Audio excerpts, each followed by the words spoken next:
se mélange, là, c'est un film. Donc c'est là que j'ai fait la connaissance avec l'anatomie de Théo, de manière plus volumineuse, on va dire. Et au retour, donc il commençait à faire nuit, et au retour, et donc c'est de ça dont je voulais parler, parce que les cascades en elles-mêmes n'avaient pas grand intérêt. Moi je me suis assis en fait derrière lui. Donc comme tu l'as vu tout à l'heure, mais là encore je vais remettre la photo là maintenant, il y a la carriole où il y avait Théo, Clem et Marine dedans. Et moi j'étais derrière lui, assis, assis sur le côté, donc avec les jambes dans le vide, et qui regardait en perpendiculaire au trajet de la route. Et quand on est parti, il devait être 5h30. Et là, pendant une demi-heure, le temps du trajet, en fait, le temps des cascades jusqu'à la gare routière, j'ai vécu une sorte d'expérience mystique, hein, je ne peux pas le dire autrement, entre l'odeur de femme, d'un sumo qui pilotait mon engin, enfin mon engin, pas mon engin, l'engin tout court, hein, tu l'as bien compris, le coucher de soleil, les paysages des rizières, le soleil très bas qui diffusait une lumière tantôt orangée, tantôt rose, et puis tout au bord de la route, des décorations de Noël, parce que donc les Philippins décorent énormément pour Noël, c'est vraiment une fête très importante pour eux. Donc des sapins décorés, des clôtures lumineuses, des, des, des tas de bibelots qui scintillaient, des, des lambeaux de papier suspendus comment dirais-je, aux lignes de téléphone, des sapins, mais vraiment énormément de sapins. Et alors, évidemment, pas de vrais sapins, hein. Il y a assez peu de vrais sapins, mais alors j'ai noté 2-3 trucs, parce que je me souviens plus de tout, mais voilà, enfin, eux ils font des sapins par exemple avec un manche à balai.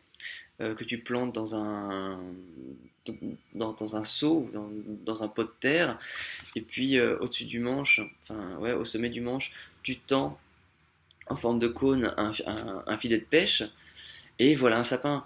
Alors après, tu y ajoutes des boules, des guirlandes, tu ajoutes du papier de plein de couleurs, très flashy.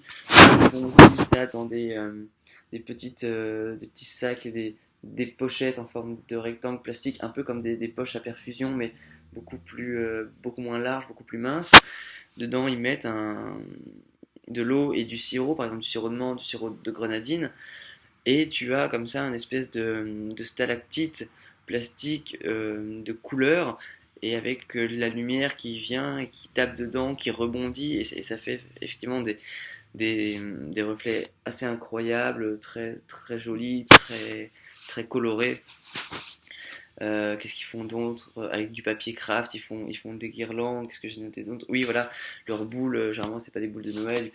Ils déchirent et ils découpent, pardon, des CD-ROM, ou alors ils suspendent des CD qui tournent et qui reflètent la lumière, tantôt du soleil, tantôt de la lune. Donc voilà, ça, vraiment plein de décors comme ça, tout au long de la route pendant une demi-heure. Une route de campagne entre les rizières, les champs, très loin, très loin de toute ville. Le soleil qui descendait peu à peu. On a même traversé à un moment donné une rivière. On avait de l'eau jusqu'à Mirou. On a failli descendre et pousser. Vraiment, c'était très sauvage, très authentique, à tel point que j'ai noté. Et d'ailleurs, enfin, tu sais un peu comme j'ai cette habitude de noter plein de trucs, de romancer plein de trucs. Et donc, voilà, donc j'avais marqué traverser route inondée avec de l'eau à mi-hauteur de roue, donc c'est ce que je viens de t'expliquer, mais surtout une phrase voilà, qui m'est venue pour essayer de décrire ça, et que j'ai trouvé assez belle. Et alors pendant tout le trajet, et jusqu'à ce que je puisse écrire un truc dessus, j'y ai pensé, j'arrêtais plus de penser qu'à ça, du coup je ne parlais plus du tout, de peur de l'oublier. Donc voilà, je vais enfin pouvoir le dire, sachant que ça fait un mois et demi que j'y pense et que je l'ai écrit quelque part, mais je n'ai jamais parlé à personne, donc je vais enfin pouvoir le dire, je vais me libérer de quelque chose. Voilà, c'était comme si, voilà, trajet retour sur le siège arrière, lumière magnifique. Et donc cette lumière magnifique, je dis, comme si la fin du monde s'était mis en tenue de mariage. Voilà, je trouvais ça assez joli. Il y avait vraiment cette atmosphère d'apocalypse, de fin du monde en tenue de mariage. C'était très beau, voilà, c'était aussi ce que je viens de dire. Mais c'est grave, c'était un très beau souvenir, un petit peu fleur bleue, voilà, c'est mon côté fleur bleue, c'est mon côté romantico-supporter, supporter de Marseille, évidemment, le cœur, le ballon. Pourquoi je prends l'accent toulousain, moi, je sais pas, mais j'ai jamais su faire des accents, et d'ailleurs, pour être vrai Marseillais, il faudrait peut-être que je sois comme ça, voilà. Donc on a fait un peu de Philippines, on a fait un peu de supporter, hein, tu n'oublies pas, ce soir, c'est le grand choc, le choc face au PSG, donc là je viens de perdre 10 ans, voilà, salut, c'est Julien, supporter, j'ai 8 ans, bon, bref, ou peut-être plutôt comme ça, façon 13e arrondissement, façon La Rose, bon bref, ou voilà, comme ça, c'est peut-être pas mal comme ça, ouais, supporter, donc tu n'oublies pas ce soir, s'il te plaît, supporte-nous, avec ton cœur, je sais qu'on peut faire de grandes choses. Je crois beaucoup à l'équipe. 4-4-2, peut-être 4-3-3, avec Rémi Cabella en numéro 10 qui va peut-être alimenter Alessandrini, Batshuayi. À droite, on pourrait avoir Bounassar, Barada, je sais pas, mais quel que soit le dispositif, il va falloir mouiller le maillot, relever le col, aux armes supporters.